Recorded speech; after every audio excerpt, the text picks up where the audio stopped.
Assalamualaikum warahmatullahi wabarakatuh. Hari ini saya akan membentangkan laporan kajian kes saya.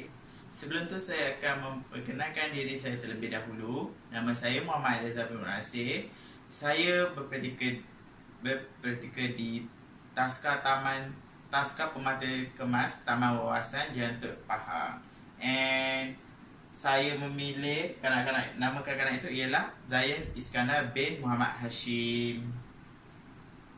Okey, pengenalan. Okey, poin pertama. Kenapa memilih taska atau tempat itu? Saya memilih taska atau tempat itu kerana banyak kemudahan bagi saya. Contohnya, sekiranya banyak kemudahan, iaitu pertama, banyak kedai fotostat atau print. So, sekiranya saya ingin membuat kertas kerja ataupun kertas kerja untuk kanak-kanak itu, so saya boleh print di situ. So yang kedua, banyak kemudahan juga, seperti kedai buku ataupun kedai-kedai sebenarnya ke. So dekat situ kalau saya buat contohnya bahan batu mengajar menggunakan kertas ke kotak-kotak apa semua tu, saya boleh pergi ke kedai situ. So banyaklah kemudahan situ. So cikgu-cikgu pun situ dibaik, ramah. So saya tertarik untuk berpraktikal di taska itu. Okey, kenapa pilih kanak-kanak itu? Saya memilih kanak-kanak itu kerana saya tertarik. Hari first saya pergi situ, taska kami membuat sekiranya tiap-tiap pagi kami akan menyanyikan lagu dan membaca Iqra. So di situ saya nampak keberanian Zayan membacakan Iqra di depan kanak-kanak yang lain. So dekat situ saya tertarik untuk perhatikan dia atau observe dia. So dekat situ, sebab itulah saya memilih kanak-kanak itu. Okey, poin yang ketiga, ciri-ciri fizikal kanak-kanak itu. Okey, ciri-ciri fizikal Zayan, dia seorang yang orang cakap, kalau dia belajar terlalu lama, dia akan merasakan bosan. Dengan kalau kita mengajar secara mengajar je, ataupun kita kalau nak mengajar dia kena ada orang cakap, sebab kita kena kena ada bahan batu mengajar yang menarik minat dia. Macam tu lah. Yang contohnya kami kena buat box ke, untuk box menggunakan box bentuk ke, tak boleh guna paper, tak boleh guna kertas selalu. Maksudnya kena ada bahan mawujud supaya dia tertarik untuk belajar. Kalau ada bahan mawujud, dia bolehlah belajar lama gitu. Kalau tak ada, macam gunakan kertas kerja je, dia merasakan bosan. So dia merasakan bosan lah. Selain tu, dia suka kacau kawan. Kalau kawan-kawan dia tengah buat kerja, dia mesti kacau kawan dia. Dia suka kacau kawan dia. Itulah ciri-ciri fizikal Zayan Iskandar. Okey, poin yang ketiga ialah biodata kanak-kanak. So biodata kanak-kanak, nama penuh yang saya observe tu ialah Zayan Iskandar bin Muhammad Hashim.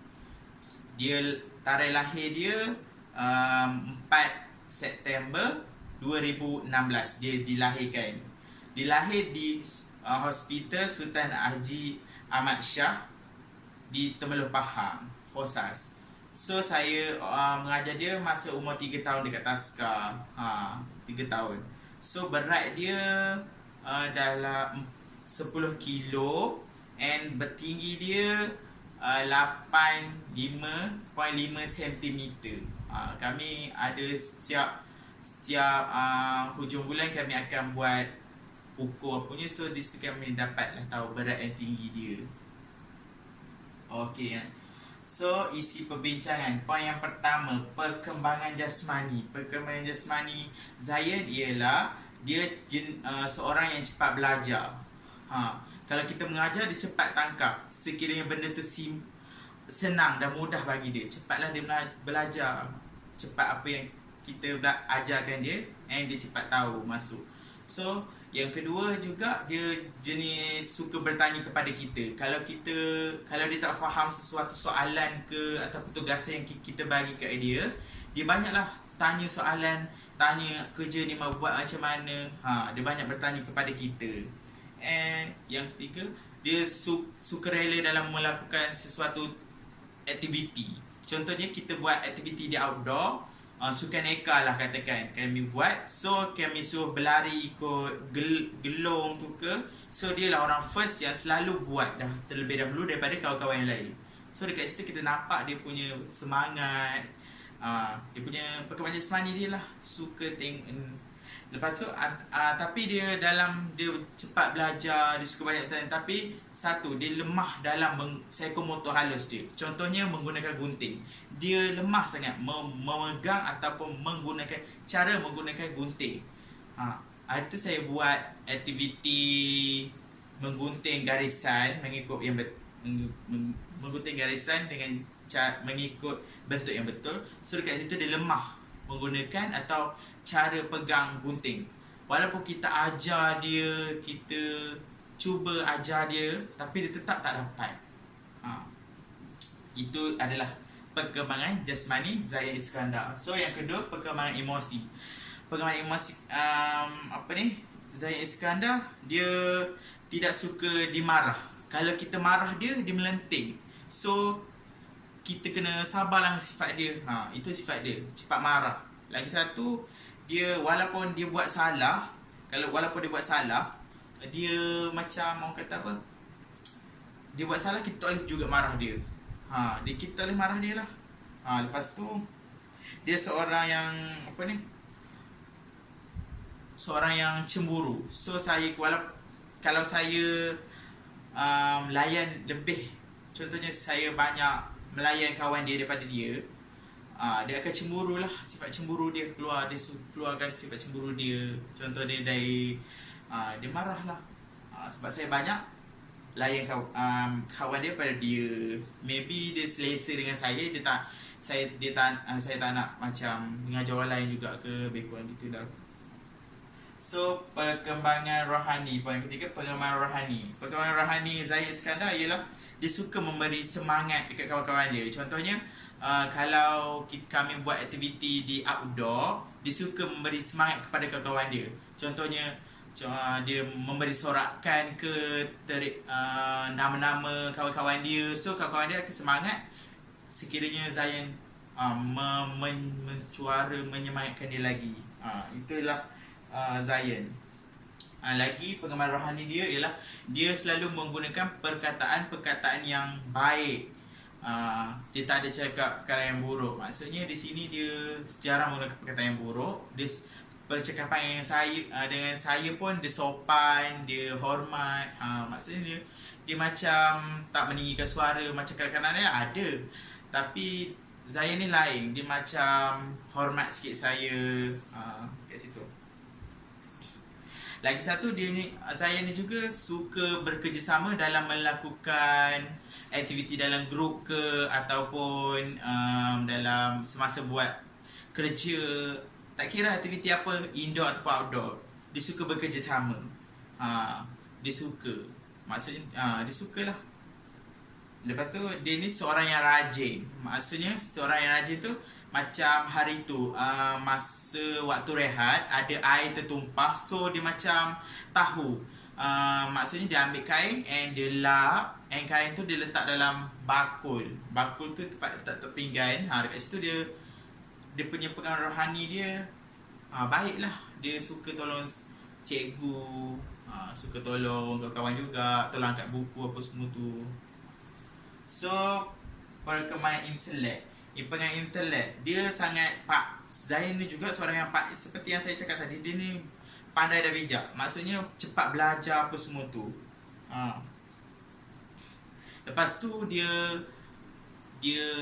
kalau saya bagi kerja, dia buatlah. Dia tak main-main. Maksudnya dia buatlah walaupun benda tu susah mana, dia tetap rajin untuk menyiapkan kerja sekolah yang saya bagi tu. Maksud kerja sekolah tu masa sesi pembelajaran lah. Lepas tu kalau dia ni jenis yang mudah ingat. Contohnya kalau kita berjanji dengan dia, contoh okey, esok cikgu akan buat aktiviti yang outdoor. So dekat situ dia akan ingat hari esok. Dia cakap lah, kata nak buat gini, dia akan ingat. Walaupun kita janji dia akan seorang yang mudah ingat. Lepas tu Lepas tu dia ni suka yang buat kerja seorang diri. So sekiranya dia tak faham, dia akan tanya kita. Dia suka buat seorang, tapi kalau dia tak faham, kita akan dia cari kita dan dia suruh kita mengajar dia. Dia senyap je buat seorang kat tepi meja. Dia tak bergaul dengan kawan lain. So contohnya sekiranya dia tak faham, baru dia cari kita, dia akan banyak bertanya. Itu dia punya perkembangan intelek kan, perkembangan intelek Zayan lah. Satu lagi, dia ni jenis yang rajin dan ringan tulang. Maksudnya dia ni rajin tolong saya ataupun kanak-kanak lain. Rajin lah bantu dari segi pembelajaran ke, pertolongan ke. Sekiranya kita memerlukan pertolongan, contohnya ambil pakai pen ke dekat pejabat, so dia pergi ambil. Lepas tu last sekali, perkembangan sosial. Okey, perkembangan sosial Zayan ni dia jenis suka berkawan, tak kira jantina. So dia suka je, dia suka berkawan. Baik lelaki dengan perempuan, dia tak memilih. Zayan ni kawan je mana-mana. Lepas tu dia ni juga komunikasi dia pun sangat lancar. Walaupun dia ada pelat-pelat sikit, tapi tak tahu macam mana, tapi memang komunikasi dia sangat, kita faham dia memang walaupun dia pelat, kita akan boleh faham dia. Dia guna perkataan-perkataan yang kamus dewan. Lagi satu, dia suka tolong, dia selalu bercakap, berborak. Kalau dia buat kerja, dia buat kerja sambil berborak. Maksudnya bukan borak biasa, maksudnya dia tanya apa cikgu buat hari ni. Dia borak situ, dia borak dengan saya, kadang-kadang tu dengan kawan-kawan sebelah dia. Itu adalah perkembangan sosial. Dia suka kawan semua. Itu perkembangan Zayan. Okey, ini adalah saya menyediakan 2 video Zayan. Yang first ni 5 saat rasanya. First ni, video first dia macam bos, maksudnya suka kacau. Video first ni dia suka kacau kawan dia. Dia suka kacau kawan dia. Kawan dia tengah belajar and dia suka kacau kawan dia. Video kedua ni adalah sesi pembelajaran yang terlalu lama. Maksudnya dia tak boleh, kena ada prop. Yang saya cakap tadi, dia kena ada props, barulah dia bukan prop, bahan mau wujud, baru dia tak bosan. So yang first ni dia suka kacau kawan dia semasa proses pembelajaran dijalankan.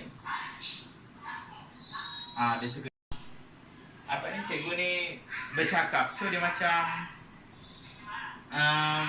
bosan. So dekat situ kita nampak dia bosan. Dia baring apa semua, so dia bosan lah.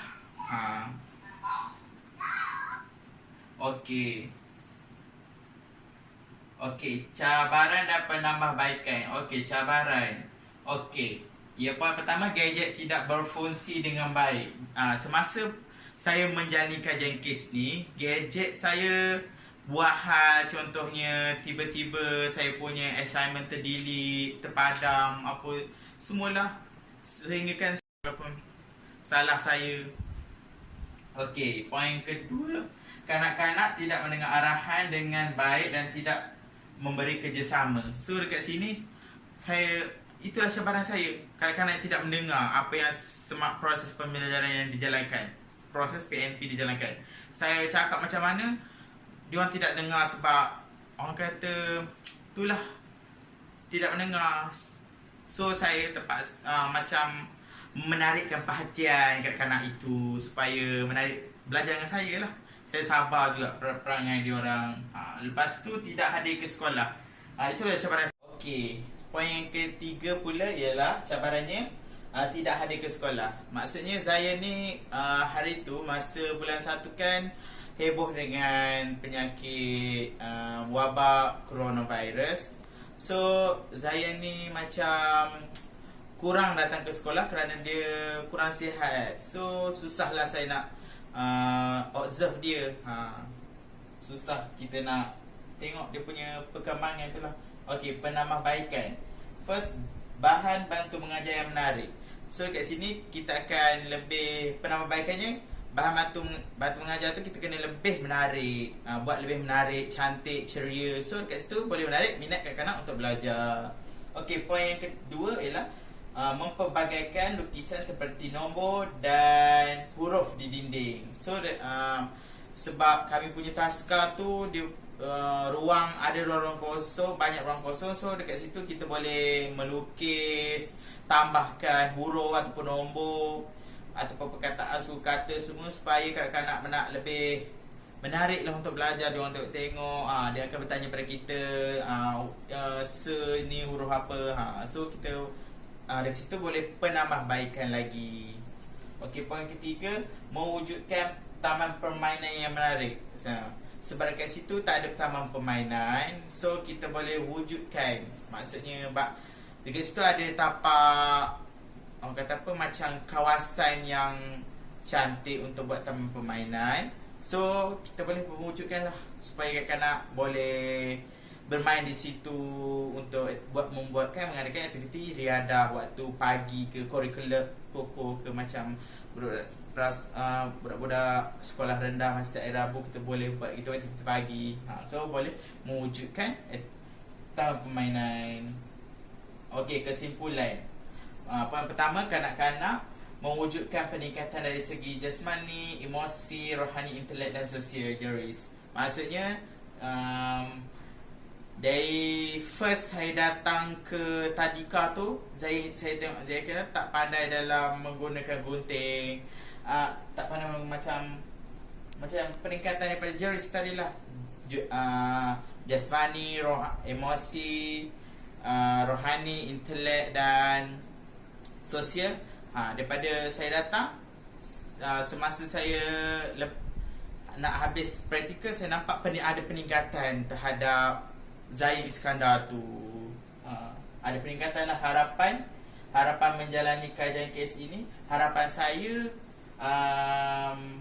saya harap Zain dapat belajar dengan rajin, tidak lupa pada saya. Saya harap Zain juga menjadi seorang yang semua tu. Perasaan menjalani kajian kes ini, berbagai-bagai perasaan yang saya alami. Ada sedih, marah, ada rasa, semualah. Ada perasaan gembira, ada sedih, semualah. Kalau sedih, macam sedih meninggalkan diorang, gembira walaupun saya letih, tapi saya kalau datang ke taska tu, saya ceria tengok muka diorang. Itulah perasaan saya. And last sekali, inilah gambar saya dengan Iskandar. First, second, saya buat aktiviti bersama Zain and kawan-kawan dia. Yang ketiga pun sama. Gambar keempat and last pun sama, bergambar bersama-sama kawan Zain Iskandar. Okey, itu sahaja. Sekian, terima kasih. Itu sahaja daripada saya.